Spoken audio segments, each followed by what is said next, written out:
What's up, guys? So today I'm going to be showing you how to replace your PCV breather vent tube, the one that's at the front of the valve cover that goes into the air box.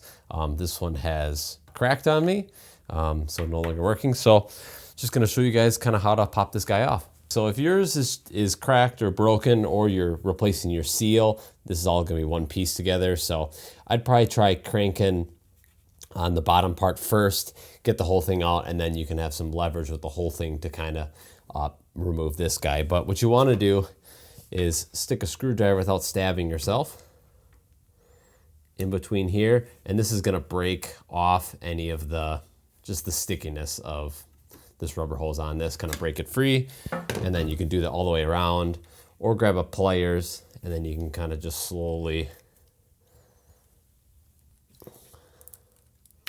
okay, just like that. If yours still has this T-valve on it, you can kind of grab onto it here. Don't stab yourself.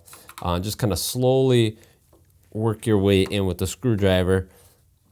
Try to pry it out this way. But mine is broken at the top here, so I'm just gonna... Okay, so mine's super brittle, as you can see.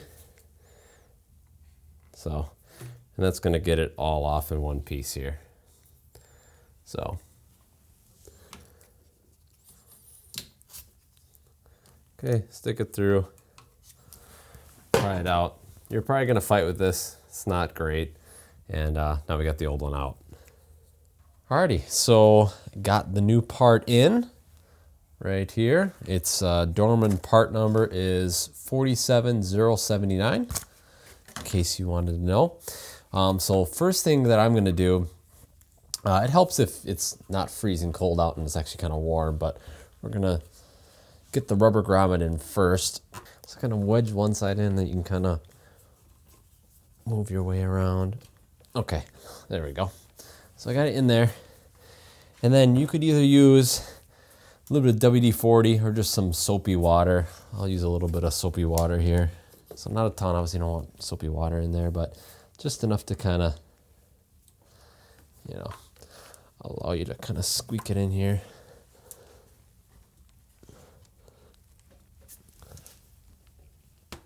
Just like that. That worked. Same thing, I'm gonna get this not so dry here. Pop this side on. Just like that.